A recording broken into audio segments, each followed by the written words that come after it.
from the Sixth Circle mining colony has fractured and stolen a shard from the red gem of Hades.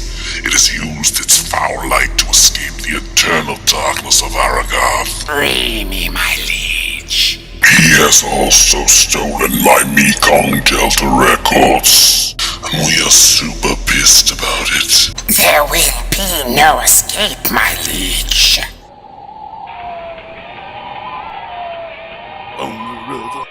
That's lonely. There you go, dude. 3376. I'm just gonna peruse a little bit more.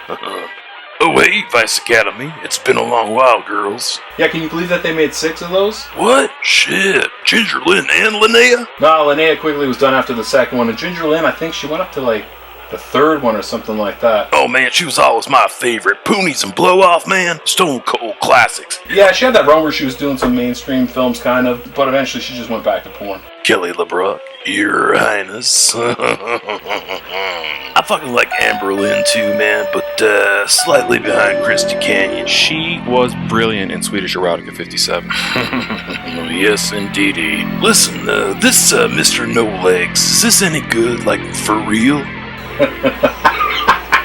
It's a good flick. Biggest drug dealer in Florida and his ruthless enforcer Fred, who has no legs but does have 2 mean double-barrel shotguns built into his wheelchair. Goddamn, that does sound good. Hi. I hope I'm not interrupting anything important, gentlemen. Forgive the interruption, but I have traveled a great distance. Time is of the essence. You look like a wise, helping soul. I am looking for this creature. Have you seen it? Nah, man, I never saw that thing in my life. Beats me, Cookie Puss, but if I were you, man, I'd be looking for a different plus-sized ladies' boutique for your threads, man. Oh, shit, man, calm down. Shut your fucking mouth. Breath mint. I never saw that thing. You jag off. Alright, don't be a dick! There's something very special and it does not belong to it. Oh, dick! Fuck! Rest assured, I will return. 20 to 10, kill the enemy by the criminally underrated Mekong Delta. Weather and traffic next, only on Superstation 66. What? We got adults sometimes. Where is this voice coming from?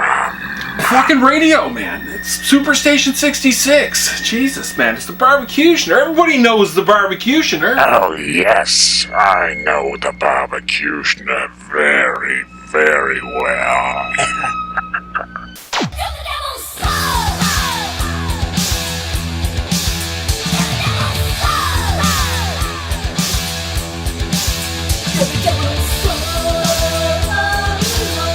Gather around for a fireside chat, gang, because it's family movie night, and that means horror metal too. Take the edge off this bullshit week. God damn, that's putting it mildly. Neighborhood's gone to hell. Well, I'm sure your mouth didn't help the situation. Yeah, well, either way, Fossick better lay low, man, because whoever the hell that was... Hey, guys, would you mind shutting the fuck up or trying to watch a movie? Eat a bag of dicks, nerds. It's the trailers. If you want something at the snack bar, you better do it now. Yeah. Hold your horses. You want a popcorn? No, man, I just finished off a bucket of chicken faces. Give me a beer. Get me a popcorn and a hot dog, would you? How long have them wieners been there? A while. No, just a hot dog. Actually, no popcorn, just a hot dog and a beer. Okay, 2 beers and a hot dog. I want a hot dog too.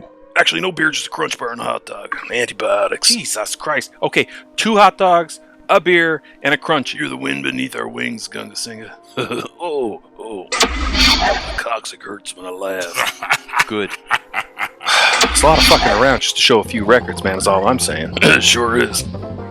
Metal Meltdown is one of those records that's been in your collection from the beginning. One of the hundreds that you vacuumed up from the flea markets and yard sales, to bulk it out in those formative early days. Buy and file, right? You know what I'm saying? This is a decent Seattle hard rock metal compilation on Everrat Records, but for whatever reason, I listened to Metal Meltdown 2 a hell of a lot more, and it was on that I discovered a real gem, Devil's Son by DC LaCroix. I practically wore out the record playing it over and over again, and it was actually like one of the first bands that I discovered for myself, rather than be like spoon-fed from the Power Hour Columbia House? Anyway, as a splatter-free kid, I wouldn't necessarily call it fate that I'd come across Hack-O-Lantern in '89. That shit was inevitable. But what was super shocking was the band's cameo in this movie. I was blown away. And yes, while the absolute hilarity of it isn't lost on me, I will say that this wonderful piece of shit holds a special place in my heart. Anyways, evil satanic grandfather has an influence over his disturbed grandson. He's convincing him that the only way to become a man is to commit ritualistic murder on Halloween. Much like DC LaCroix, Hack-O-Lantern isn't the most brutal of experiences. But you know, sometimes a nice bag of plain old regular chips is a good palate cleanser. 1983's The Dungeon Master, a perfect time capsule that not only documents the rawness of the early US metal takeover from the English, but it brilliantly captures the hunger and grand guignol theatrics of early W.A.S.P. before things got all feathery and glossed over on Last Command. Hey, I like Last Command. Fuck Last Command.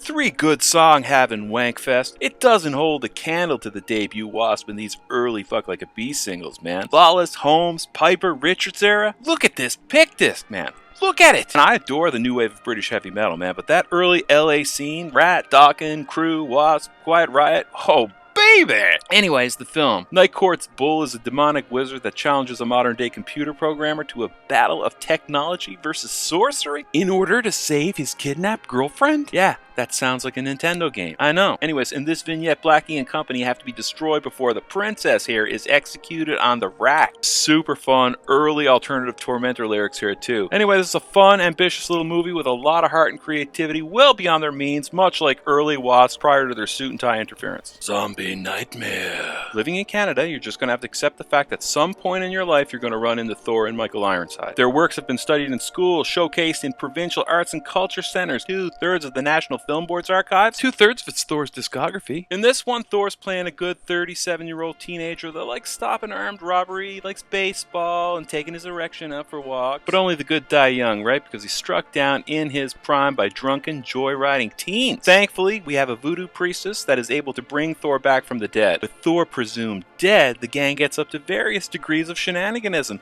and then things get really rapey. Thanks to voodoo, though, Thor settles their hash. He's got no candy for this shit in this PG-13 Toxic Avenger affair. Batman's here. Cassandra. And Frank Dietz.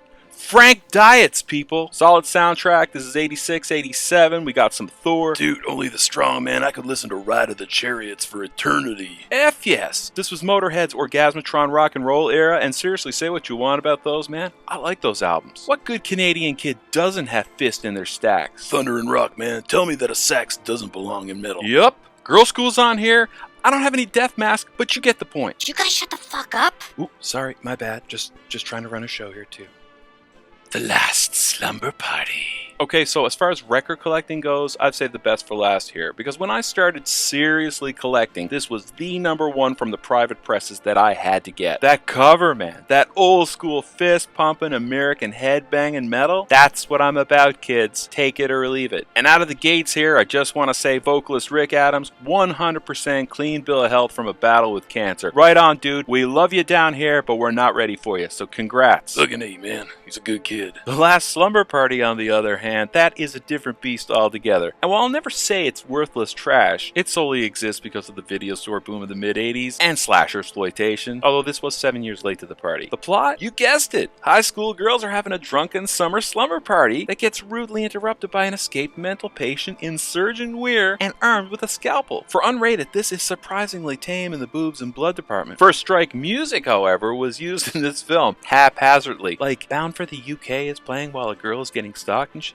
But anyway, scope this out. OG First Strike Nightmare Tour 86, the Unleashed Metal Machine is ready to roll. How about that? And on that note, man, so am I. So please, come on, like and subscribe this stuff. Spread the word. Our Keurig is gone and we want to upgrade an espresso. Shit costs money.